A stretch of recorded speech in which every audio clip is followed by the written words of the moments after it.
மகிமை ஆண்டவருக்கு உண்டாகட்டும். இன்றைய செய்தியை உங்கள் இருதயத்தில் எழுதி வைத்துக் கொள்ளுங்கள். சங்கிலி உடைப்பு, செயின் பிரேக்கிங். சங்கிலி உடைப்பு. 1:13 இப்படியாய் சொல்லுகிறது, இப்போதும் நான் உன்மேல் இருக்கிற அவன் நுகத்தை, இப்போதும் நான் உன்மேல் இருக்கிற அவன் நுகத்தை முறித்து உன் கட்டுகளை அறுப்பேன்.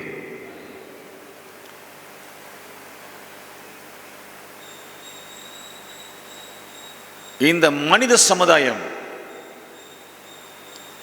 அதற்குள் காணப்படுகிற அவிசுவாசி விசுவாசி பூர்ணமான தேவ ஆவியானவர் ஒரு விடுதலையை தருகிற வரையிலே அவர்கள் சங்கிலிகளால் கட்டப்பட்டிருக்கிறார்கள். அந்த சங்கிலி என்று சொல்லும்போது அதனுடைய அர்த்தமே கட்டப்படுவது மாத்திரமல்ல, தொடர் கட்டு. பல காலங்களாக, பல யுகங்களாக, பல நூற்றாண்டுகளாக, பல தலைமுறைகளாக கட்டப்பட்டிருக்கிறார்கள். அந்த சங்கிலிகளை தேவன் உடைக்கவில்லை என்றால் ஒரே குழப்பமா இருக்கும். பக்தி, அவ்வப்பொழுது செய்கிற ஜபம், அவ்வப்பொழுது நாம் செய்கிற அறிக்கை, இவைகளெல்லாம் நமக்கு பலன் அளிப்பதில்லை. தேவனே விடுவிக்க வேண்டும். தேவனே இந்த சங்கிலிகளை அறுக்க வேண்டும். மனதில் வையுங்கள், செயின் பிரேக்கிங், சங்கிலிகள் உடைப்பது, சங்கிலிகள் உடைக்கப்படுவது, சங்கிலிகள் அறுக்கப்படுவது. கர்த்தருக்கு மகிமை உண்டாவதாக. தெளிவாக நிதானமாக கேளுங்கள். ஆபிரகாம் ஆண்டவரால் அழைக்கப்பட்டு போகும்போது அவன் ஒரு ஏற்கனவே இருக்கிற ஒரு ஜெனரேஷன், ஒரு சந்ததியிலிருந்து கர்த்தர் தெரிந்து கொள்கிறார். நீங்களும் நானும் அப்படிதான் அழைக்கப்பட்டிருக்கிறோம். நாமெல்லாம் பல காலங்களாக பேய்களை, பிசாசுகளை, அருவருப்பான ஆவிகளை, அந்தகார சக்திகளை சேவித்து வந்தோம். அவைகளிலிருந்து, தேராகின் குடும்பத்திலிருந்து ஆபிரகாமை கர்த்தர் தெரிந்தெடுத்து வா என்றார். வந்தான். அவன் ஒரு குறிப்பிட்ட இடத்துக்கு வரும்போது ஒரு பொய்யை சொல்லுகிறான். ஆதியாகமம் 12:13 சகோதரி என்று சொல் என்றான். 20ஆம் அதிகாரம் 2ஆம் வசனத்திலே சகோதரி என்று சொன்னதின் நிமித்தமாக 2வது விசை. இதோடு அந்த சங்கிலி, அந்த தொடர் நின்று போகவில்லை. பாருங்கள், ஈசாக்கு 26ஆம் அதிகாரம் 7ஆம் வசனம். அவ்விடத்து மனிதர்கள் அவன் மனைவியை குறித்து விசாரித்த போது இவள் என் சகோதரி என்றான். அவங்க அப்பா செய்ததை அப்படி செஞ்சான். இதனுடைய ரகசியம் என்ன? என்ன நடந்துட்டு இருக்கு? செயின், தொடர்ச்சி, சங்கிலி. நீங்களும் நானும் விடுதலை பெற முடியாமல் இருக்கிறோம்னு சொன்னா, எங்கிருந்தோ ஒரு நூல், எங்கிருந்தோ ஒரு கயிறு, நமது முன் தலைமுறைகளிலிருந்து ஒரு ஆவி அந்த இரத்தத்துக்குள்ளே, அந்த சந்ததிக்குள்ளே தொடருகிறது. அதை பிரேக் பண்ணணும், அதை உடைக்கணும். அதை உடைக்க உங்களால் என்னால் முடியாது, தேவன் தான் உடைக்கணும். இதுக்கு பேர் வேறு விதத்தில் சொல்லப்போனால் ஜெனரேஷனல் கர்ஸ், வம்சாவழி சாபம். அந்த பாவம், அந்த கர்மம், அந்த பிசாசின் உரிமை, அந்த செயல்களின் பலன், அந்த தீமைகளின் தொடர்ச்சி. இதை நீங்க புரிஞ்சுக்கலன்னா இன்றைக்கு பிரசங்கம் கேட்டு பிரயோஜனம் இல்லை. பரிசுத்தவான் ஆபிரகாம் இன்னும் பூரண பரிசுத்தம் அடைந்து விடவில்லை. அவனுக்கு முன்னிருந்த ஆவி அவனை பொய் சொல்ல வைக்கிறது. அவன் பரிசுத்தவனாக இருந்து அவனுக்கு பிறந்த ஈசாக்கு அதே செய்றான். அதுதான் சொன்ன விசுவாசி அவிசுவாசி அதெல்லாம் கிடையாது. பர்சனலா தனிப்பட்ட முறையில் கர்த்தருக்கு நம்மை அர்ப்பணித்து கர்த்தர் நம்முடைய சங்கிலிகளை உடைக்க வேண்டும். அது இல்லைன்னா எவ்வளோ பெரிய ஃபெய்த்து, எவ்வளோ பெரிய பரிசுத்த ஜீவியம், இவ்வளோ நாட்கள் ஓடின ஓட்டம் வீணாக போயிடும். குடும்பங்கள் சின்ன பின்னமாயிடும். சந்ததிகள் கண்களுக்கு முன்னதாக தீமைக்குள்ளாகும்.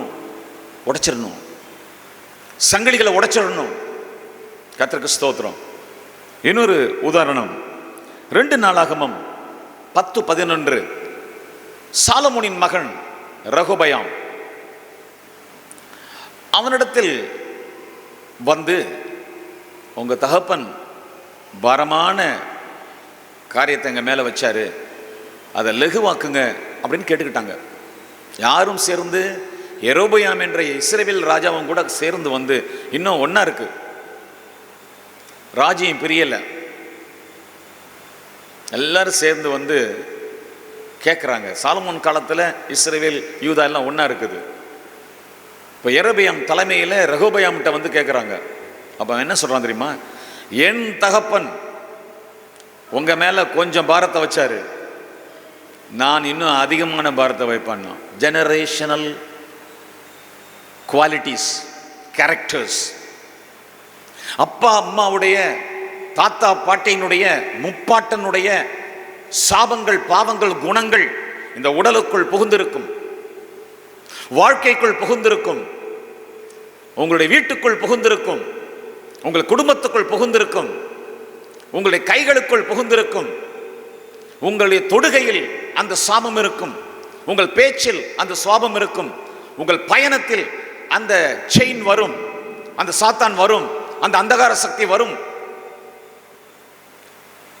எவ்வளவு சத்திய வசனம் கேட்டாலும் தேவ ஜனங்கள் தேவ ரகசியங்களை புரிந்து கொள்வதில்லை.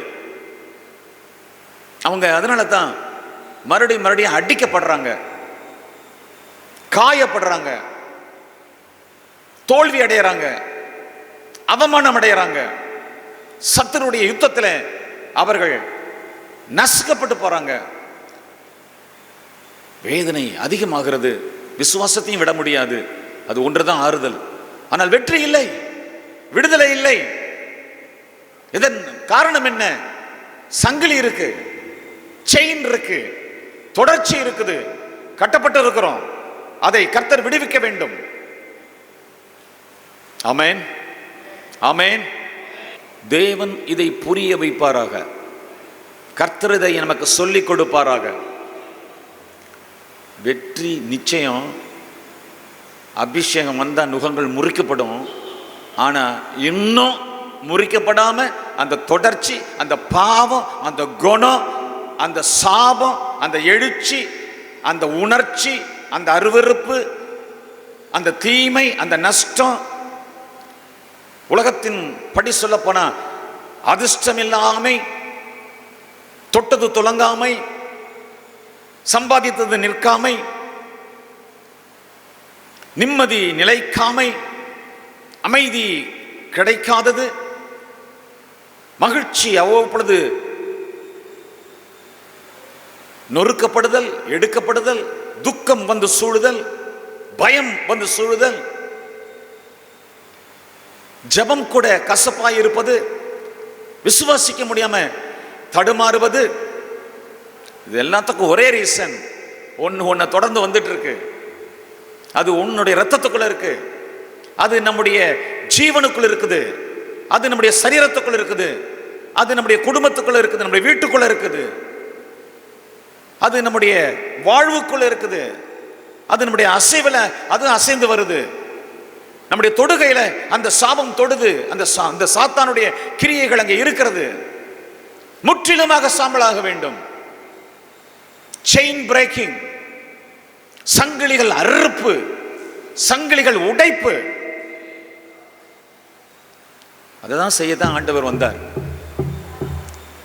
அதை செய்யறதுக்கு தான் நம்மளை அழைக்க வந்தார். இன்னும் அந்த பூரண விடுதலை இல்லை. எப்படி பூரண ரட்சிப்பு இல்லையோ, எப்படி பூரண குணமாற்றுதல் இல்லையோ, எப்படி பூரண பரிசுத்தம் நமக்கு இல்லையோ, அதை போல இந்த பூரணமா செயின்ல இருந்து நம்ம துண்டிக்கப்படலை, உடைக்கப்படலை, விடுவிக்கப்படலை. இன்னும் நுகத்தை சுமந்துட்டு இருக்கிறோம், இன்னும் இந்த பாரத்தை சுமந்துட்டு இருக்கிறோம், இன்னும் இந்த சாபம் நம்மை தொடர்கிறது. சுருங்க சொல்ல போனா ஜான் ஏறினா முழம் இறங்குது. சம்பாதிக்கிறதெல்லாம் பொத்தல் பையில போடப்பட்ட தண்ணீர் போல போயிடுது. சுகம் இல்லை, அமைதி இல்லை, நிம்மதி இல்லை. யுத்தம் வரும், விசுவாசிக்கு அலட்சியம் பண்ணுவான். காரணம் என்ன? அவன் பூரணமா இருக்கான். ஆனா நமக்கு வருகிற யுத்தத்தில் மடங்கி போயிடுறோம். வியாதி மேற்கொண்டு விடுகிறது. தொல்லைகள் நம்மை அழித்து விடுகிறது. சோர்வுகளை அறிக்கை செய்கிறோம், பலவீனங்களை அறிக்கை செய்கிறோம். என்ன ஆண்டவர் கைவிட்டார்? ஏன் தேவன் எனக்கு உதவி செய்யல? ஆண்டவர் என்னை மறந்தார். எவ்வளவு ஜெபிக்கிறோம், எவ்வளவு ஊழியக்காரங்க ஜெபிக்கிறாங்க, இன்னும் லிஃப்ட் ஆகல, இன்னும் கட்டப்பட்டு இருக்கிறேன், இன்னும் அமுங்கி கிடக்கிறேன், இன்னும் ஒரு அழுத்தத்தை பார்க்கிறேன், இன்னும் என் மேல ஒரு பாரத்தை பார்க்கிறேன், இன்னும் ஒரு நுகத்தை பார்க்கிறேன். ஒரே ரீசன், நீங்கள் அல்ல, முன்னாடி இருந்து வந்துட்டே இருக்கு. எப்படிப்பட்ட குடும்பம், எப்படிப்பட்ட நம்முடைய முன்னோருடைய வாழ்க்கை, எப்படிப்பட்ட கொலைபாதகம் சாமானியமா போயிடுமா? இயேசு கிறிஸ்துவின் ரத்தத்தினால தான் அது போகுது. ஆனா ஒரு ரகசியம் என்னன்னா, முன்னாள் ரட்சிப்புக்கும் இந்நாள் ரட்சிப்புக்கும் வித்தியாசம் இருக்கு. இந்நாளில் விசுவாசம் மாத்திரம் இருக்கு, ரட்சிப்பு இல்லை. நம்பிக்கை இருக்கு இயேசுநாதர் மேல, ஆனா ரட்சிக்கப்படவில்லை, முற்றிலும் மனம் திரும்பவில்லை, முழுவதும் பாவங்களை வெறுத்து விடவில்லை, முழுவதும் புதிய பாதையில் நடக்கவில்லை. ஒருவன் கிறிஸ்துவுக்குள் இருந்தால் பழையவைகள் ஒழிந்து போயின, எல்லாம் புதியதாயின. எல்லாம் எல்லாம் வீடு, படங்கள், பேச்சு, வாழ்க்கை, ஜபம், விசுவாசம், பக்தி, குணம், சம்பாஷணை, நடைமுறை பாவனைகள், குணாதிசயங்கள் எல்லாமே முழுமையுமாக மாற வேண்டும். அப்படி மாறின நீதிமானுக்கு தான் வேதாகமத்தில் சொல்லப்பட்டிருக்கிறது, நீதிமானுக்கு அநேக துன்பங்கள் வரும். மீதியை சொல்லுங்கள்.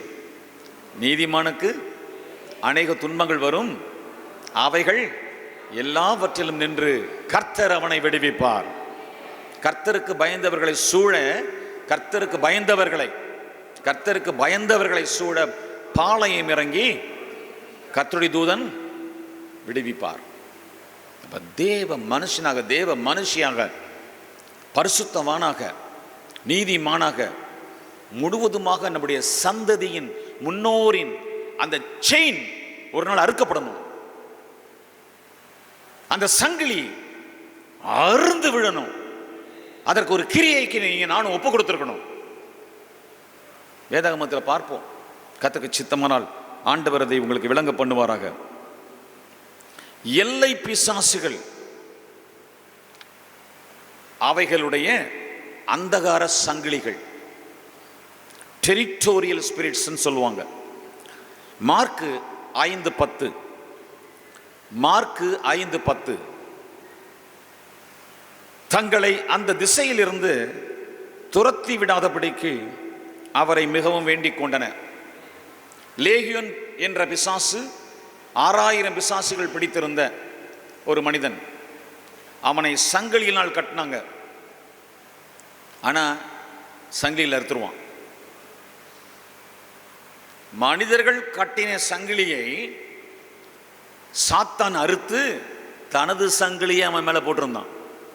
அந்தகார சங்கிலியை, தனது வல்லமையை அவன் மேலே போட்டு அவனை இறுக, அவன் சுயபுத்தி அற்றவனாக தனது சேஷ்டைகளை, தனது பாவங்களை, தனது விகாரங்களை, தனது அருவருப்புகளை, நிர்வாணங்களை, தனது காயங்களை, தான் உள்ளத்தில் சாத்தான் எப்படி இருக்கிறானோ அதை போன்ற கேரக்டர்களை அந்த மனுஷனுக்குள்ளே சாசு கொண்டு வந்து அவனை துரத்தி விட்டு இருந்தான்.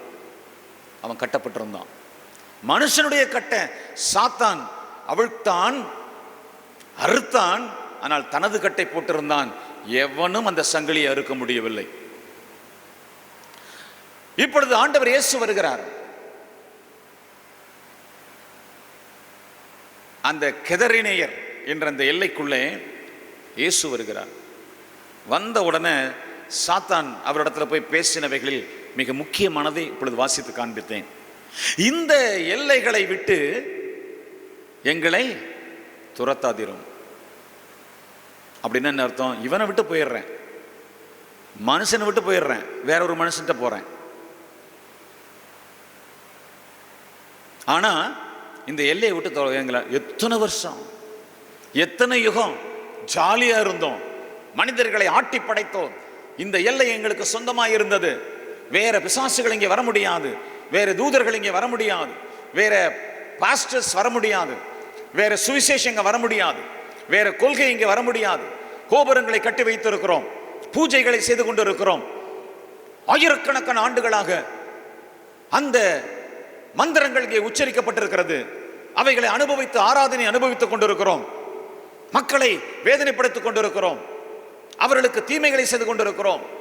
தெய்வத்தின் சாயலாக இருக்கிற மனிதனை, அவன் குடும்பங்களை நாச பண்ணி கொண்டிருக்கிறோம், அவர்களை அழித்துக் கொண்டிருக்கிறோம்.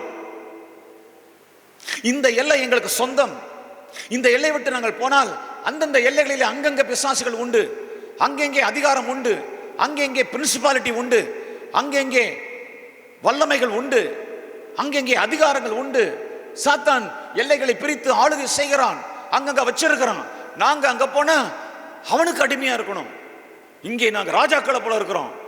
இங்க எங்களை கேட்க யாரும் இல்லை.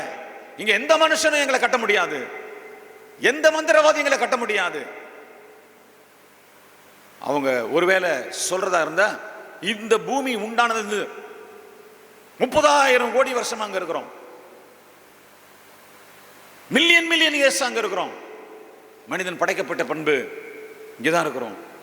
இந்த எல்லை எங்களுக்கு சொந்தம்.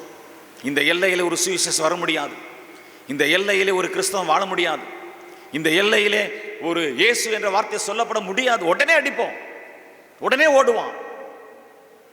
ஒரு ஆலயம் கட்டப்பட முடியாது, அந்த ஆலயத்தை உடனே இடிப்போம். நாங்க தான் ராஜாக்கள், ஆக்ரோஷமான பிசாசுகள் நாங்கள். இது எங்கள் எல்லை. இயேசுவே, உன்னதமான தேவனுடைய குமாரனே, காலத்துக்கு முன்னே எங்களை வேதனைப்படுத்த வந்தீரா? எங்க காலம் அப்படியே போயிட்டோம், எங்க எல்லையில சுகமா இருந்துடுறோம், கடைசியில் நரகத்தில் போடு. இப்போ தயவு செய்து வேண்டிக் கொள்கிறோம், எங்கள் எல்லையை விட்டு துரத்தாதிரும். அப்புறம் ஆண்டவருடைய அந்த சிந்தனையை பார்த்தீங்களா? அந்த பிசாசு பேசும்போது கர்த்தர், அப்படியானால் இந்த பன்றிகளுக்குள்ளே போகும்படி செய்யும். அந்த பன்றிகள் இப்பொழுது எங்கே போய் விழுந்து செத்தன? பூமியில இருந்து கிரியை செஞ்சுட்டு இருந்தோம், இப்போ நாங்கள் கடல்ல இருந்து கிரியை செய்கிறோம். ஆனால் இந்த எல்லையை விட்டு போயிடக்கூடாது. மனுஷனை நாங்கள் தொடலை. அவனாவது அந்த கடலுக்கு வந்தானா அங்கே பிடிச்சிக்கிறோம். இவைகள் எல்லாம் வசனத்தின்படி உண்மை. There are so many evil spirits in the sea. இந்த குறிப்பிட்ட கொள்ளை நோயை குறித்து தேவ மனுஷனாகிய இம்மானுவேல் மெக்கண்டிவா தேவ தரிசனம் கண்டார். அவர் கர்த்தருடைய தரிசனத்தின்படி சொல்லுகிறார், இந்த கொள்ளை நோய் வருவதற்கு 2 வருஷத்துக்கு முன்னே சமுத்திரத்திலிருந்து ஒரு வைரஸ் வருகிறது, அது சீனாவின் எல்லையிலிருந்து உலகம் முழுவதும் வருகிறது என்று தீர்க்க தரிசனம் சொல்லி இருக்கிறார். சமுத்திரத்திலிருந்து வருகிறதான தேவதைகள், சமுத்திரத்திலிருந்து வருகிறதான ஆவிகள் பூமி ஒரு பங்கு, சமுத்திரம் 3 பங்கு. இங்கே விட கடலுக்குள்ள இன்னும் அதிகமான ஆவிகள் வாசம் பண்ணுகிறது. இந்த ஆவிகள் எங்களை துரத்துவீரையானால் பூமியை விட்டுடுறோம், அந்த ஓரத்தில் கடல் தண்ணிக்குள்ள போயிடுறோம். இதெல்லாம் பரம ரகசியங்கள். எல்லை பிசாசுகளுடைய அந்தகார சக்திகள். உங்க தெருவில், உங்க ஊர்ல ஒரு அந்தகார சக்தி இருக்குது. அது உங்களை யுத்தம் பண்ணி, உங்களை மனமடிவாக்கி, உங்களை வேதனைப்படுத்த விரும்பும். ஜெனரேஷனா வருகிறது, தலைமுறை தலைமுறையா வருகிறது. அது உங்களுக்குள் வேதனைப்படுத்தி கொண்டிருக்கிறது. அதோடு கூட உங்கள் எல்லைக்குள் இருக்கிற எல்லை பிசாசு உங்களை வேதனைப்படுத்தும். இதெல்லாம் கட்ட தெரியலன்னா ஜெயமா இருக்க முடியாது. எப்பொழுதும் நோய் நொடி வியாதி சாபம் வருத்தம் வேதனை. ஆண்டவர் மேல இருக்கிற ஒரு விசுவாசத்தில் தப்பி பிழைச்சி மறிக்கிற வரையில இயேசுவேன்னு சொல்லிட்டு பரலோகம் போயிடலாம். ஆனா பூமியில நீ வெற்றிகரமாக இருக்க, வாழ்நாளிலே வெற்றிகரமாக இருக்க, உன்னை கண்டு எல்லா அசுத்தாவிகளும் விலகி ஓட, உன்னுடைய பிரசன்னத்தில் இயேசு வந்த போது முன்னே ஓடி வந்த பிசாசு வந்து சரணடைந்தது போல, இன்னும் சொல்றேன், எல்லை பிசாசுகள் உங்களை கண்டு நடுங்கி அந்தந்த சங்கிலிகளை அறுக்கப்பட்டு மனிதன் விடுதலை பெற்று மகிழ்ச்சியாக இருக்க, நீங்களும் விடுதலை பெற்று மகிழ்ச்சியாக இருக்க அந்த அபிஷேகம் அவசியமாக இருக்கிறது. ஆமென். கர்த்தருக்கு மகிமை.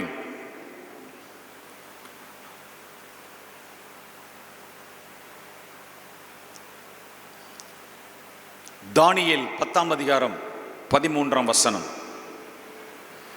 பெர்சியா ராஜ்யத்தின் அதிபதி 21 நாள் மட்டும் என்னோடு எதிர்த்து நின்றான். ஆனாலும் பிரதான அதிபதிகளில் ஒருவனாகிய மிகாவேல் எனக்கு உதவியாக வந்தான். ஆதலால் நான் அங்கே பெர்சியாவின் ராஜாக்களிடத்தில் தரித்திருந்தேன். தானியேல் ஜெபிக்கிறாரு, உபவாசம் பண்ணி ஜெபிக்கிறாரு, பரலோகத்தின் தேவனை நோக்கி மன்றாடுகிறாரு. 1 நாள் 2 நாள் 3 நாள் 21 நாள் ஜெபிக்கிறார்.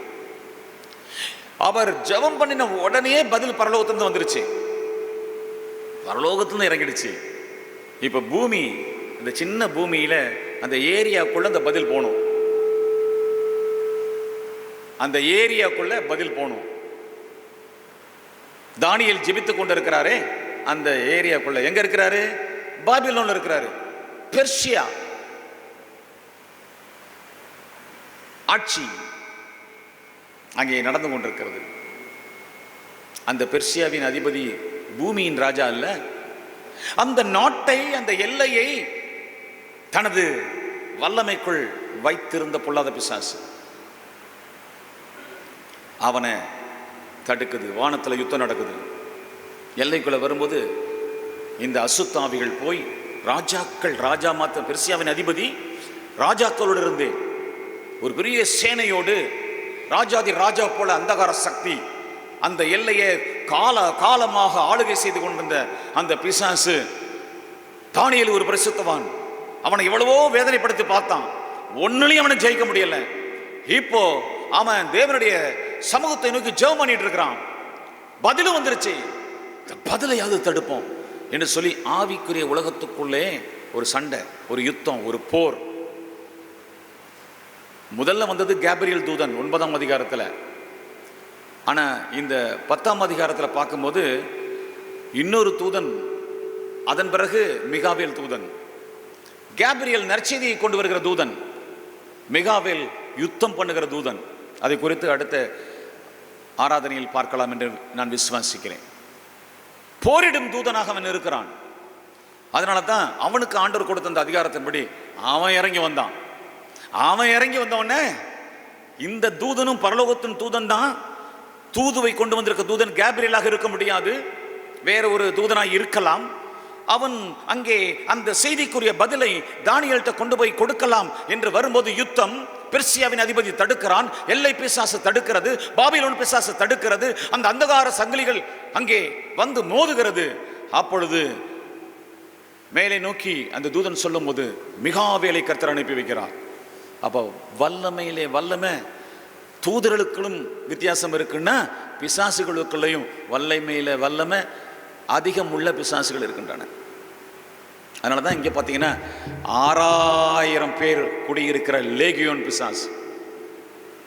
ஆண்டவர் இயேசு சொல்லுகிறார், இப்பொழுது நான் ஜெபம் பண்ணினேன் என்றால் என்னுடைய பிதா எத்தனை லேகியோன் அனுப்புவாராம்? 12க்கும் அதிகமான லேகியோன் தூதர்களை கூட்டத்தை அனுப்ப மாட்டாரா? நீங்க தான் பெருக்கி பார்த்துக்கணும். சும்மா அப்படி ஆண்டவரே அப்படின்னாருன்னா உடனே அவருக்கு அத்தனை தூதர்கள் வருவாங்க. அதனாலதான் கிறிஸ்துவின் காரியம்லாம் ஜெயமா இருந்தது. கர்த்தருடைய பிள்ளைகளே, நீங்களும் நானும் கட்டப்பட்டிருக்கிறோம். அந்தகார எல்லை பிசாசுகளால் தாக்கப்படுகிறோம். அனுதினமும் தாக்கப்படுகிறோம். ஒவ்வொரு நாளும் யுத்தம், ஒவ்வொரு நாளும் சமாதான கேடு, திடீர்னு வீட்டில் பிரச்சனை, திடீர்னு சண்டை, திடீர்னு ஒரே கோபம், எரிச்சல், நிம்மதியாக இருக்க முடியல. இதற்கெல்லாம் காரணம் எல்லை பிசாசு.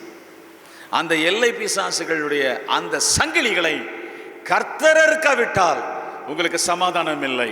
ஆண்டவரை நோக்கி, இயேசுவே நீர் இறங்கி எங்களுடைய வட்டாரத்தில் கிரியை செய்கிற அந்த எல்லை பிசாசுகளை அழித்து போடும் ஆண்டவரே என்று கரங்களை உயர்த்தி இயேசுவேன்னு கூப்பிடுவோமா? இயேசுவே, எங்களுடைய மனக்கண்களை திறந்தருளும். நாங்கள் ஜெபித்து தேவனுடைய சன்னிதானத்திலிருந்து வல்லமை வந்து இறங்கி எங்கள் எல்லை பிசாசுகள் அழிக்கப்படும்படி நாங்கள் கிருபை கேட்கிறோம். இந்த எல்லையிலெல்லாம் பிசாசுகள் இருக்கின்றன. காலாகாலமா இந்த பட்டணத்தில் இருக்கிறது. ஒவ்வொரு சென்னையில பாம்பே அப்படின்னு சொன்னா அதுல ஒரு ஏரியா இருக்கு, ரெட் லைட் ஏரியா. அங்கே ஒரு விதமான அசுத்தாவிகள். எத்தனை வருஷம் பூமி உண்டானதிலிருந்து அங்க வேசித்தன ஆவி, விபச்சார ஆவி. சில பட்டணங்கள்ல அடிதடி, எப்ப பார்த்தாலும் கொலை. சில பட்டணங்கள்ல எப்ப பார்த்தாலும் லூட்டிங், கொள்ளை. சில இடங்களில் எப்பொழுதும் கற்பழிப்பு, எப்பொழுதும் சரீரத்தை கீறி கொள்ளுதல், குடிச்சு வெறிச்சு சிலையக்கம்னு டான்ஸ் பண்ணிட்டு கிடக்கிறது. இது குறித்து சொல்ல வேண்டுமா? தினந்தோறும் பார்த்துட்டு இருக்கிறோம் நமது தேசம் முழுக்க. ஆகையினால தேவனுடைய ஜனமே, எல்லை பிசாசுகள் கட்டி வைத்திருக்கிற அந்த அந்தகார சக்திகளை கர்த்தர் அறுக்க வேண்டும். கர்த்தருக்கு மகிமை உண்டாவதாக. இரண்டாவது, நிமிரக்கூடாமல் செய்கிற சங்கிலிகள். லூக்கா 13:16 வாசியுங்கள். நிமிரக்கூட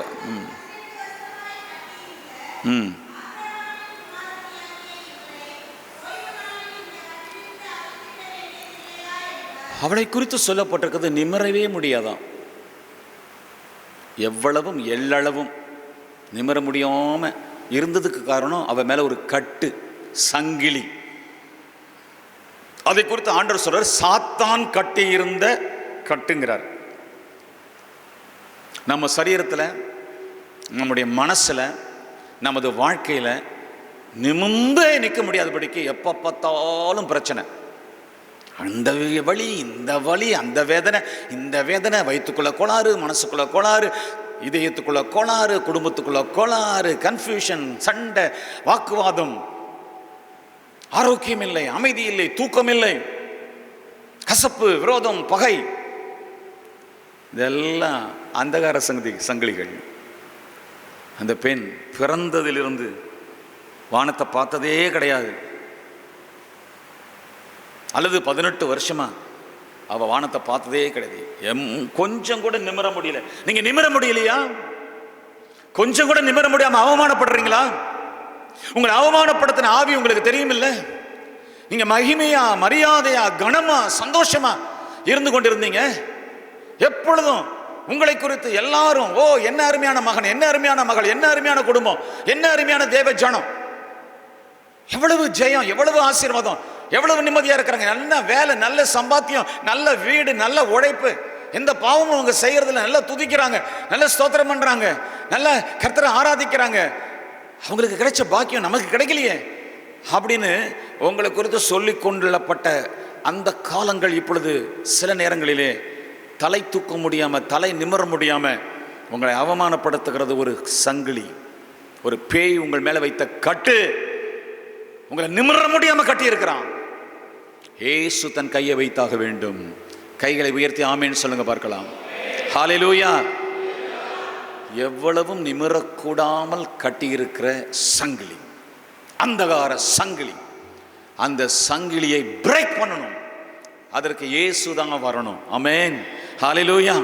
வந்தார், அவள் மேல் கையை வைத்தார், நிமிர்ந்து கர்த்தரை துதித்தாள். அந்த உடனே அந்த எல்லையில் இருந்த பிசாசுகள் சொல்லுது, ஓய்வு நாளாச்சே, எப்படி நீ சுகமாக்கலாம்? அது அவன் அல்ல. யாரு?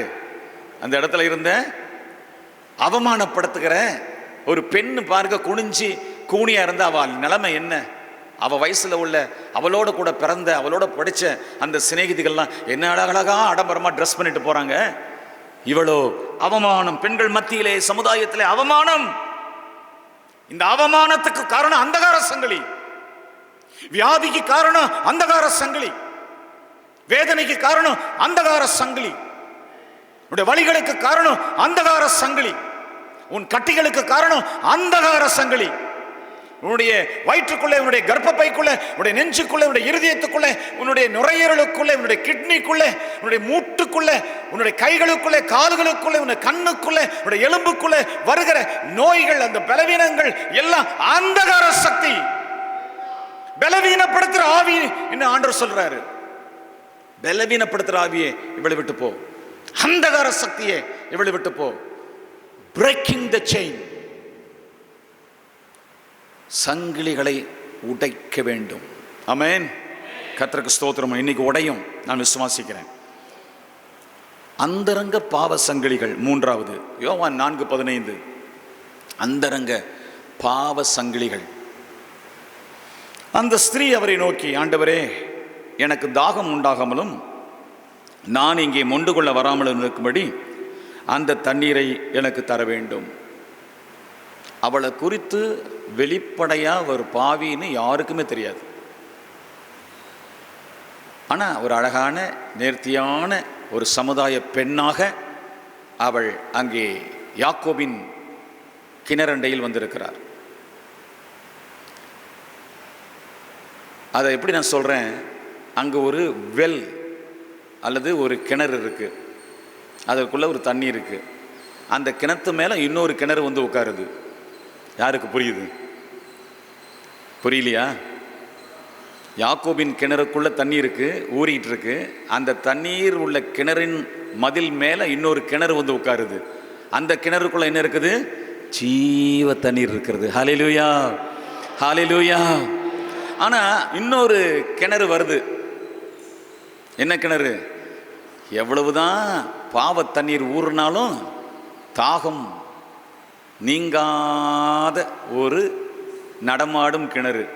குடிச்சு குடிச்சு குடிச்சு குடிச்சு குடிச்சு பாவத்தை தண்ணீரை போல குடிச்சும் குடிச்சு குடிச்சு குடிச்சு அந்தரங்கத்தில் யாருக்கும் தெரியாம அப்படியே மாத்திட்டு,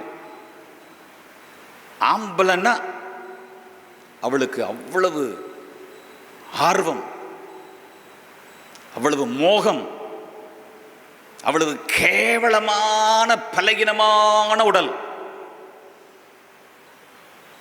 சரி, யாருக்கும் தெரியாது, அனுபவிக்கிறா. திருப்தி இல்லையே,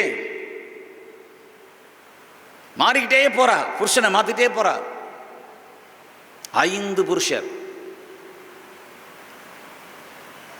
ஊறுகிற பாவம் என்ற தண்ணீர், மோகம் என்ற தண்ணீர், அருவிருப்பு என்ற தண்ணீர், அந்தரங்கத்தில் செய்யப்படுகிற அசுத்தமான வேசித்தன விபச்சார அந்தகார சங்கிலிகளால் கட்டப்பட்ட அந்த பெண்.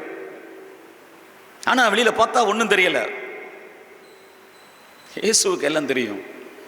அவளுக்காக தான் முன்னமே வந்து உட்கார்ந்திருக்கிறார். 3 கிணறுகள் ஒன்றை ஒன்று சந்திருக்கின்றன. முதல் கிணறு யாக்கோபின் கிணறு, அது பழைய ஏற்பாட்டு ஆசீர்வாதம். 2வது கிணறு இயேசு என்ற ஜீவ தண்ணீர் ஊறும் கிணறு. ஒரு அல்லேலூயா சொல்லுங்க பார்க்கலாம். ஹல்லேலூயா.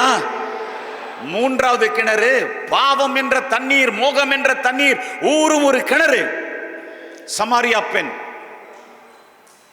இயேசு பேசினாரு, எல்லாத்தையும் உடைச்சிட்டார். அவள் ஒரு புது மனுஷியாக, போகிறாள். ஆண்டவர் உன்னை தொட வேண்டும். இன்னும் பாவத்திலிருந்து உனக்கு விடுதலை இல்லையா? இன்னும் மோகத்திலிருந்து உனக்கு விடுதலை இல்லையா? உன் உடல் உன்னுடைய ஆத்மாவுக்கு விரோதமாக போர் செய்கிறதா? அருவருப்பான சிந்தையால் நிரம்பி இருக்கிறாயா? கேவலமான எண்ணங்களால் நிரம்பி இருக்கிறாயா? நீ சுத்தமாக இருக்க முடியாமல் தவிக்கிறாயா? ரட்சிக்கப்பட்டும் உனக்குள்ள இன்னும் விடுதலை இல்லையா? அந்த அந்தகார சக்தி, ஜென்மம் ஜென்மமாய் வந்த அந்தகார சக்தி, காலங்காலமாய் வந்த அந்தகார சக்தி, எல்லை பிசாசுகள், அசுத்தாவிகளுடைய கூட்டம், சேனை, நீ இடம் கொடுத்ததுனால் ஆக்கிரமித்து உன்னை அலைக்கழித்துக் கொண்டிருக்கு. எவ்வளவு நீ நிமிர முடியாது, எவ்வளவு நீ கௌரவமாக இருக்க முடியாது. நீ அவமானம் அடையும்படி செய்கிற அந்த கேவலமான ஆவிகளிலிருந்து கர்த்தருடைய கை உன்னை விடுவிக்க வேண்டும். ஒரு அல்லேலூயா சொல்லி ஆண்டவரை மகிமைப்படுத்தலாமா? இன்னொரு அல்லேலூயா சொல்லி ஆண்டவரை மகிமைப்படுத்துங்க. கர்த்தருடைய கை, கர்த்தருடைய வல்லமை, கர்த்தருடைய வார்த்தை, கர்த்தருடைய உபதேசம், கர்த்தருடைய சந்திப்பு உன்னை மாற்ற வேண்டும். கர்த்தருக்கு மகிமை உண்டாவதாக. இன்னொரு பெண்ணை காமிக்கிறேன். அது ஊரறிந்த பாவ சங்கிலி. யோவான் 8:11. அதற்கு அவள், இல்லை ஆண்டவரே என்றாள். இயேசு அவளை நோக்கி, நானும் உன்னை ஆக்கினைக்குள்ளாக தீர்க்கிறதில்லை, நீ போ, இனி பாவம் செய்யாதே. அங்கே ஒரு மனிதன் இருக்கிறான், அவன் சீமோன். அந்த பெண் வருகிறாள், இயேசு இருக்கிறாள். அந்த இயேசுநாதரிடத்துல அவள் வந்து என்ன கிரியை செஞ்சாலும் உங்களுக்கு தெரியும். பாவரிக்கு செய்கிறா, தொடுறா, முத்தமிடுறா, பரிமளத்தையெல்லாம் பூசுறா. அவன் சொல்கிறான், இவள் எப்பேற்பட்ட பாவின்னு நமக்கு தெரியும், இவர் தீர்க்கதரிசியாக இருந்தால் இவருக்கு தெரியாதா? ஊரறிந்த பாவி. அதாவதுங்க, அந்தரங்கத்தில் பாவம் செய்யும்படியான ரகசிய பாவங்களை செய்து வாழ்ந்து கொண்டு மக்களை ஏமாற்றி தன்னை ஏமாற்றி கொண்டிருக்கும்படி செய்கிற அசுத்தாவின் கூட்டங்கள், அந்தகார சங்கிலிகள், பிசாசுகள் உண்டு. அது ரொம்ப டீசெண்டாக நடந்துக்கும், ஆனால் அந்த ரங்கத்தில் கேவலமாக இருக்கும். அந்த ஆவிகள் சில பேருக்குள்ளே புகுந்துடும். இன்னொரு ஆவி என்னன்னா, இதை மாதிரி வாழ்ந்து வாழ்ந்து வாழ்ந்து வாழ்ந்து வெக்கமே இல்லாமல் போயிடும், நாகரிகமே இல்லாமல் போயிடும், சமுதாயத்தை குறித்த அச்சமே இல்லாமல் போயிடும், ஆணை குறித்த அச்சமே இல்லாமல் போயிடும், பெண்ணை குறித்ததான அந்த மரியாதையே இல்லாமல் போயிடும். வெட்ட வெளிச்சமா பாவம் பொங்கி பொங்கி பொங்கி வெளியே வரும். எங்க போனாலும் அடிபடுவான், எங்க போனாலும் அடிபடுவா. அவளால சும்மா இருக்க முடியாது, அவனால சும்மா இருக்க முடியாது. வெட்ட வெளிச்சமா அந்த பாவத்தை செய்வாங்க, அதை குறித்த பேசுவாங்க, அதை குறித்து அருவருப்பா புதுசு புதுசா கண்டுபிடிப்பாங்க. அப்படி பேசுறதுல மரியாதை, அப்படி பேசுறதுல ஜாலியா பேசுறதுல, அப்படி போய் தொடுறதுல, அப்படி போய் இழுக்கிறதுல, அப்படி போய் அந்த பாவத்தை குறித்து நடு ரோட்டில் நின்று பேசி அப்பா பார்க்குறாங்க, அம்மா பார்க்குறாங்க, ஊர் பார்க்குது, அதை பற்றிலாம் கவலை இல்லை. அவன் பாட்டுக்கு போவான், அடிமாடு மாதிரி போவான். அவனுக்கு தேவை அந்த நாள் ஒரு உணவு, அவனுக்கு தேவை அந்த நாள் ஒரு தாகம் தீர்க்க வேண்டும். அந்த நேரத்தில் அவன் சரீரத்தில் எழும்பினதான அந்த அசுத்தத்திற்காக முன்னாட்களிலே பாவம் செய்கிறதான மது குடிக்கிறவன் மறைஞ்சு மறைஞ்சு குடிப்பான். இப்போ வரிசையில் போய் என்ன செய்கிறான்? எல்லாருக்கும் முன்னே ஜாலியாக போய் நிற்கிறான், டிவிக்கு அவன் பேட்டி கொடுக்குறான், அப்புறம் பாட்டில் வாங்கி பூஜை போடுறான். ஆம்பளை மாத்திரமில்ல, பொம்பளை என்ன செய்யுது? குடிக்குது. மானம் மரியாதை சூடு சொரணை மாறி போய் அதிலே மூழ்கி போய் வெளி அரங்கமாக பாவம் ததும்பி வந்து விடுகிற அளவில் நடத்துகின்ற அந்தகார சங்கிலி பிசாசின் கிரியைகள். அதையும் ஆண்டவர் தான் உடைக்கணும். ஐயோ, இவ்வளவு கேவலமாக நான் நடந்து கொண்டேனே என்ற உணர்வு வர வேண்டும் என்றால் கர்த்தர் தான் செய்யணும். ஊரறிந்த பாவ சங்கிலிகள். இந்த பெண்ணை ஆண்டவர் நீ போ என்று பாவங்களை மன்னித்து அனுப்பினார். 5வது, மந்திர சக்தியாகிய சங்கிலிகள். மந்திர சக்திகள், சூனியங்கள், ஜோஷியங்கள், நேரங்காலம் பார்க்குதல், நல்ல நாள் கெட்ட நாள், ராவுகாலம், குளிகை, கைரேகை, பல்லி பலன், கிளி ஜோசியம், முயல் ஜோசியம், நாடி ஜோசியம், பலவிதமான பிளாக் மேஜிக்ஸ். சாத்தான், அவனுடைய சேனை, அவனுடைய ஆட்கள், அவனுடைய கூட்டம் ஊரில் மையமிட்டு ஒவ்வொரு ஊரையும் ஒவ்வொரு நாட்டையும் கைக்குள்ளே போட்டு வச்சிருக்குது. அந்த மந்திர சக்திகளெல்லாம் ஆண்டவர் தான் உடைக்கணும். ஆமென், ஹல்லேலூயா. வேற எதுக்கும் அது பயப்படாது. அதில் வருமானம் உண்டு, அதில் அக்கிரமம் உண்டு, கொலைபாதகம் உண்டு, நரபலி உண்டு. குழந்தைகளை கொன்னுடுவான், பெண் பிள்ளைகளை கொன்னுடுவான், கற்பஸ்திரிகளை கொன்னுடுவான். அதெல்லாம் பாவம் அவனுக்கு தெரியாது. அவனுக்கு தேவை அந்த சக்தி, அந்த அருவருப்பான பிசாசோட உறவு, அதனால் வருகிற வருமானம். தேவனுடைய சினமே சொல்லிட்டே போனால் நேரம் பத்தாது. கர்த்தர் தான் என்னை கண்ட்ரோல் பண்ணணும். ஒரு மந்திரவாதி ஒரு நாள் என்கிட்ட வந்து மாட்டிக்கொண்டான். எப்படி? ஒரு பெண்ணுக்காக ஜெபம் பண்ணினேன். அந்த பெண்ணிடத்தில் வந்து இந்த அசுத்தாவி ஆடி அலைக்கழித்து சற்று நேரத்தில் ஆண் குரலில் பேசிற்று.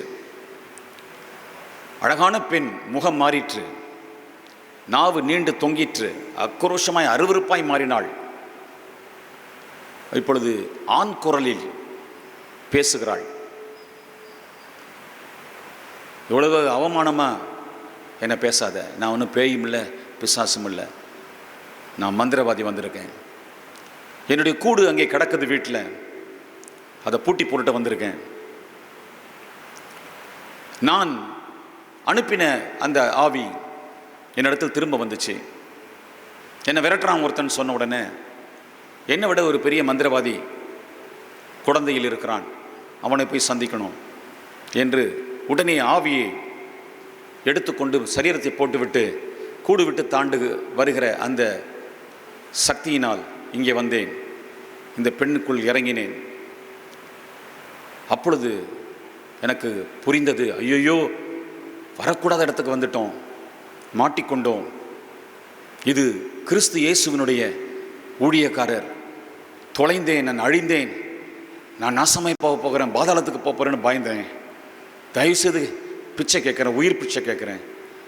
நீங்கள் சொல்லலைன்னா இந்த உடலை விட்டு நான் வெளியே வர முடியாது. நீங்கள் சொல்லலைன்னா என் உடலுக்குள்ளே நான் போகவும் முடியாது. காலம் தாமதமானா செத்து போயிட்டான்னு சொல்லிட்டு எல்லாரும் எரிச்சிருவாங்க. நான் அழுகுறான், கதறான். எல்லாரும் பார்க்குறாங்க. நான் மாத்திரமல்ல, என்னோட கூட ஒரு பெரிய கூட்டம், எல்லாரும் அதை கேட்குறாங்க. அவனோட நான் பேசுகிறேன். இவ்வளவு தெரியுதே இயேசு கர்த்தர் என்று. உன்னுடைய நித்தியம் என்னன்னு தெரியுமா? உன் முடிவு என்னன்னு தெரியுமா? ஐயா, நான் நரகத்தான் போவேன். ஏன் மனம் திரும்ப முடியாது? நாங்கள் அர்ப்பணித்து விட்டோம். எங்களுடைய எல்லா ஆவி ஆத்மா சரீரத்தை இந்த பிசாசுக்கு ஒப்பு கொடுத்துட்டோம். அவைகள் எங்களை ஆட்கொண்டு இருக்கிறது, எங்களை அழிச்சிடும். பயப்படாதே, இயேசுவை ஏற்றுக்கொள். எங்களால் முடியாது. நாங்கள் அக்கிரமக்காரர்கள், எத்தனை குடும்பத்தை அழித்தவர்கள். எனக்கு சந்ததி கிடையாது, எனக்கு தலைமுறையே கிடையாது, எல்லாம் அந்த பிசாசு தான். ஆகையினாலே வாழும் காலம் வரலும் நல்லா வசதியாக இருக்கலான்னு இந்த தொழில் எடுத்துட்டேயா, நரகந்தாயா போகிறோம். எவ்வளவு உண்மை சத்தியம் வேதவசனம். கடைசியில் அந்த ஆவி அவளை விட்டு நீங்கி இந்த வயிற்று வலி சுகமாகி 501 ரூபா பணம் கொடுத்து இந்த மந்திரவாதிட்ட சித்திக்காரி வச்சிருக்கிறா. சூனியம், அந்தகார மந்திர சக்திகளாகிய சங்கிலிகள் ஒரு முறை வச்சுட்டா 30 வருஷம்னாலும், ஏன் நீங்கள் போயிட்டாலும் உங்க பிள்ளைகளின் பிள்ளைகளை பிடிக்கும். சாத்தானுடைய கிரியைகளை புரிந்து கொள்ளாமல் விளையாடக்கூடாது. பாவத்திலிருந்து கர்த்தர் நம்மை விடுவித்து இருக்கிறார். சத்திய மார்க்கத்தை நமக்கு தெரிவித்து இருக்கிறார். கிறிஸ்துவுக்குள் பலமாக இருக்க வேண்டும். இல்லைன்னா கொஞ்சமா பின்மாற்றம் அடைந்து கடைசியில் இந்த சாத்தானுடைய கையில மாட்டி அழிந்து போக வேண்டிய ஒரு சூழ்நிலைக்கு தள்ளப்படக்கூடாது. அந்தகார சக்தியில் இருந்து கர்த்தர் விடுதலை தருவாராக. சங்கிலிகளை இன்றைக்கு ஆண்டவர் உடைப்பாராக. மந்திர சக்திகளை கர்த்தர் இன்றைக்கு உடைப்பாராக. அப்போஸ்தலர் 8:9 பார்க்கிறோம். சீமோன் என்று மறுபேர் கொண்ட ஒரு மனுஷன் அந்த பட்டணத்தில் இருந்தான். எந்த பட்டணம்? சமாரியா. சமாரியாவை புரிஞ்சுட்டீங்களா? சமாரியா பெண்ணு, சமாரியா ஸ்திரீ. அப்புறம் இங்கே இன்னும் சமாரியாவில் இன்னும் ஒரு காரியம் இருக்குது, அதையும் பின்னாடி சொல்கிறேன். அந்த சமாரியா என்ற எல்லையவே சாத்தான் பிடிச்சி வச்சுருக்கான். அங்கே இருக்கிறவங்களாம் பரிசுத்தமாக இருக்க முடியாது. அங்கே இருக்கிறவங்களாம் தொழில் சரியாக பண்ண முடியாது. அங்கே இருக்கிறவங்களாம் ஹோட்டல் ஒழுங்காக நடத்த முடியாது. அங்கே இருக்கிறவங்களாம் விவசாயம் ஒழுங்காக பண்ண முடியாது. ஆவி இருக்கு, அசுத்தாவி எல்லைகள் இருக்கு. எப்போ பார்த்தாலும் உறிஞ்சிக்கிட்டே இருக்கும், எப்போ பார்த்தாலும் தீமை செஞ்சுட்டே இருக்கும். உடைக்கிற மனுஷர்கள் எழும்ப வேண்டும். நீங்களாக அது இருக்க வேண்டும். கைகளை உயர்த்தி ஆமேன்னு சொல்லுங்க பார்க்கலாம். உங்களை ஆண்டவர் வல்லமையால் நிரப்பணும். கர்த்தருக்கு ஸ்தோத்திரம் உண்டாவதாக. இப்போ இந்த சமாரியாவில் ஒரு மந்திர சக்தி இந்த சீமோன் வழியாக ஒரு பெரிய மனுஷனாக மந்திர ஜால வித்தைகளை செய்து கொண்டு இருக்கிறான். அங்கே ஒருத்தன் போனான் பாருங்க, அவன் பேரு பிலிப்பு. ஒட்டச்சிட்டான், சங்கிலிகளை அறுத்துட்டான். கர்த்தருக்கு மகிமை உண்டாவதாக. அவன் போய் அநேகரிலிருந்து 7ஆம் வசனம், அசுத்தாவிகள் மிகுந்த சத்தத்தோட கூப்பிட்டு அவர்களை விட்டு புறப்பட்டது. அநேக திமிர்வாதக்காரரும் சப்பானிகளும் குணமாக்கப்பட்டவர்கள். காரணம் என்ன? அந்த அந்தகார சங்கிலிகளை இந்த பரிசுத்தாவின் அபிஷேகம் பெற்ற பிலிப்பு போனா உடைச்சு எறிஞ்சிட்டான். ஹல்லேலூயா. எத்தனை யுகமாய் சமாரியாவில் இருந்ததான அந்த அக்கிரமத்தின் கட்டுகள், அந்தகார கட்டுகள், அந்தகார சங்கிலிகள், மந்திரவாத கட்டுகள், பிலிஸ்தீனிய கட்டுகள், வித்தைகள், மாயாஜாலங்கள் எல்லாத்தையும் ஒரு மனுஷன் போனான். அந்த பட்டணத்தில் மிகுந்த சந்தோஷம் உண்டாயிற்று என்று 8ஆம் வசனம் சொல்லுகிறது. எல்லாருடைய கட்டுகளும் அறுக்கப்பட்டது. உங்களை அதற்குத்தான் ஆண்டவர் தெரிந்தெடுத்திருக்கிறார். என்னை அதற்குத்தான் ஆண்டவர் தெரிந்தெடுக்கிறார். கிறிஸ்துவின் பிள்ளைகளே, கிறிஸ்துவின் சபையே, அந்தகார சங்கிலிகளை, மந்திரவாதிகளுடைய வல்லமைகளை, அவனுடைய சூனியங்களை, அவனுடைய கூடாரங்களை காலியாக்கும்படியாக, அந்த கிரியைகளை அழிக்கும்படியாக கர்த்தர் நம்மை தெரிந்தெடுத்திருக்கிறார். வறுமையின் சங்கிலி 2 ராஜாக்கள் 6:25, அதுவும் சமாரியா தான். அதனால் சமாரியாவிலே கொடிய பஞ்சம் உண்டாயிற்று. கர்த்தருக்கு ஸ்தோத்திரம். நம்முடைய பஞ்சங்களுக்கு காரணம், நம்முடைய பணம் இல்லாமல் தவிக்கிறதுக்கு காரணம், நம்முடைய கடனுக்கு காரணம், நம்முடைய கொஞ்ச நஞ்சம் இருக்கிற காசையும் எவனாவது ஏமாத்திட்டு போகிறதுக்கு வருகிற சூழ்நிலையின் காரணம், காசுக்காக அலையிற நிலைமை, வயிற்றுக்காக அலையிற நிலைமை, பசி ஆற்றுவதற்காக அலையிற நிலைமை, மனைவி பிள்ளைகளை போஷிக்க, அவங்களுக்கு தேவைகளை சந்திக்க, கல்விக்கு, உடைக்கு, மருந்துக்கு செலவு பண்ண கையில் காசு இல்லாமல் எப்பொழுதும் கடன் கடன் கடன், மோதிரத்தை வைக்கிறது, தோட்டை வைக்கிறது, மூக்குத்தியை வைக்கிறது, எதிர்விட்ட போய் தட்டுறது, பிரதர் சிஸ்டர் ஹெல்ப் பண்ணுங்கிறது, எப்போ பார்த்தாலும் காசுக்காக கவலைப்பட்டு கொண்டே இருக்கும்படி, அலையும்படி, அந்த காசு பணமெல்லாம் நல்ல காரியங்களுக்கு செலவு பண்ண முடியாம திடீர்னு நோய், திடீர்னு பயங்கர ஒரு பிரச்சனை, வழக்கு, சண்டை, போலீஸ்காரனுக்கு கொடுக்க வேண்டியதா இருக்குது, பஞ்சாயத்துக்காரனுக்கு கொடுக்க வேண்டியதா இருக்குது, அரசியல்வாதி பிடிக்கிட்டு போயிடுறான், வீட்டில் எடுத்து தெரியாம எடுத்துட்டு போய் காண அடிச்சுட்டு வந்துடுறாங்க. இப்போதான் ஒரு மாசம் கொஞ்சம் நல்ல சம்பளம் கிடைச்சது, பரவாயில்ல இந்த மாசத்துல ஒரு 50,000 மிச்சமாச்சு அப்படின்னு நினைச்சிட்டு இருக்கும்போது 1,00,000 ரூபாய்க்கு ஒரு நகையை காணும், மோட்டார் சைக்கிள் அடிபட்டுச்சு, கார் அடிபட்டுச்சு, அதுக்கு செலவு பண்றதுக்கு 2 லட்சம். எப்ப பார்த்தாலும் வறுமையிலே, பஞ்சத்திலே, பண தேவையிலே, கஷ்டத்திலே வைத்து கொண்டிருக்கிறதான ஆவிகள், அந்தகார சங்கிலிகள், அவைகளை உடைக்க வேண்டும். கைகளை உயர்த்தி ஆமென் சொல்லுங்க பார்க்கலாம். ஹல்லேலூயா சொல்லுங்க. சங்கிலி உடைக்கப்படும். சொல்லுங்க பார்க்கலாம். சங்கிலி உடைக்கப்படும். சங்கிலிகள் சொல்லுங்க, சங்கிலிகள் அறுக்கப்படும். வறுமை என்ற சங்கிலி இன்றைக்கு அறுக்கப்படும். ஹல்லேலூயா ஹல்லேலூயா. கர்த்தர் உன்னை ஆசீர்வதிக்க அழைத்துக் கொண்டு வந்து உட்கார வைத்திருக்கிறார். கர்த்தர் உன்னை அந்த வறுமையின், தரித்திரத்தின், பஞ்சத்திலிருந்து உன்னை விடுவிக்கும்படியா இங்கே கொண்டு வந்திருக்கிறார். நிரம்பி வழிய பண்ண போகிறார். ஆண்டவர் அறுக்கிறவர்களும் அது உன்னை தொடரும். உங்க சந்ததியிலேயே யாரும் ஆசீர்வாதமா இருந்ததில்லை. முன்னோர்களை கணக்க பார்த்தீங்கன்னா வருத்தம் வருத்தம், பசி பசி, வேதனை வேதனை, இல்லாம கொஞ்சத்தை வச்சுக்கிட்டு ஓட்டிக்கிட்டு குடிசையில வாழ்ந்துட்டு, கடன்ல தரித்திரத்தில் வாழ்ந்து விட்டுட்டு, திடீர்னு நோய் வந்து பெரிய கடன் சுமையை பிள்ளைகளை வச்சுட்டு அப்படியே போயிட்டு இருந்ததான ஒரு உலகம், ஒரு சந்ததி. நீ கொஞ்சம் ஆண்டவருக்குள்ள வந்ததுனால பிழைச்சிருக்கிறோம். ஆனால் இப்படிப்பட்ட ஆசீர்வாதத்துக்கு ஆண்டவர் உங்களை அழைக்கலை. பேராசீர்வாதத்துக்கு கர்த்தர் அழைத்திருக்கிறார். ஹல்லேலூயா. சீமான்களாக, பிரபுக்களாக, அள்ளி அள்ளி வாரி வாரி பிறருக்கு கொடுக்கத்தக்கதாக உங்கள் களஞ்சியங்களை நிரப்புவதற்காக கர்த்தர் அழைத்து இருக்கிறார். எத்தனை பேர் விசுவாசிக்கிறீங்க? ஆமென், ஆமென், ஆமென். அங்கே பிலிப்பு போய் இந்த சமாரியாவில் மந்திர சக்தியின் அந்தகார சங்கிலிகளை அறுத்து போட்டான். அங்கே ஒரு பெரிய சமாதானம், சந்தோஷம், எழுப்புதல், ரட்சிப்பு உண்டாயிற்று. இதே சமாரியாவில் அதற்கு முன்னே, பிலிப்புவுக்கு முன்னே எலிசா பிரவேசித்தான். ஹல்லேலூயா. அங்கே ராஜா இந்த வருத்தங்களை, இந்த வேதனைகள், இந்த பட்டினியை, இந்த வறுமை, அந்த தரித்திரத்தை பார்த்து உபவாசம் பண்ணி கொண்டு கர்த்தரை நோக்கி அழுது கொண்டு, தேசத்திலே பிள்ளைகளை கொடுத்து சமைத்து சாப்பிட்டு கொண்டு வேதனைப்பட்டு கொண்டு எல்லாரும் இருக்கிறாங்க. எலிசா வந்தாரு, வறுமையின் தரித்திரத்தின் சங்கிலி அறுத்துட்டாரு. ஆமென். என்ன சொல்றாரு பாருங்க. 6ஆம் அதிகாரம் 2 ராஜாக்கள் 18. 2 மரக்கால் வாரக்கோதுமை 1 சேக்கலுக்கும், 1 மரக்கால் கோதுமை மா 1 சேக்கலுக்கும் நாளைக்கு இந்நேரத்தில் சமாரியாவின் ஒளிமுக வாசலிலே விற்கும் என்று தேவனுடைய மனுஷன் ராஜாவோடு சொன்னபடியே நடந்தது. அங்க என்னாச்சு? பஞ்சம் மாறிடுச்சு, செழிப்பு வந்துருச்சு. தரித்திரம் மாறிடுச்சு, ஐஸ்வர்யம் வந்துருச்சு. பொன்னும் பொருளும் ஏகமாய் கிடைக்க ஆரம்பித்து விட்டது. சாப்பிட்டு சாப்பிட்டு சாப்பிட்டு திருப்தி அடைகிறாங்க, மிதிக்கிறாங்க. ஹல்லேலூயா. முற்றுகை, அந்த சேனைகள், இந்த சாத்தானுடைய சேனைகள், சங்கிலிகள் அறுபட்டன. கைகளை கொட்டி கர்த்தரை துதியுங்கள். இன்றைக்கு அறுபடும், இன்றைக்கு அறுபடும். உன் தரித்திரம் அறுபடும், உன் வறுமை அறுபடும். கர்த்தர் இந்த வார்த்தைகளை உங்களுக்கு ஆசீர்வாதமாக்கி கொடுப்பாராக. இந்த வார்த்தையை கேட்கறதுக்கு நீங்க வந்தீங்களே, இந்த வார்த்தையை கேட்கறதுக்கு நீங்க வந்து அமர்ந்து இருக்கிறீங்களே, நீங்க தான் ஆசீர்வதிக்கப்பட்டவங்க.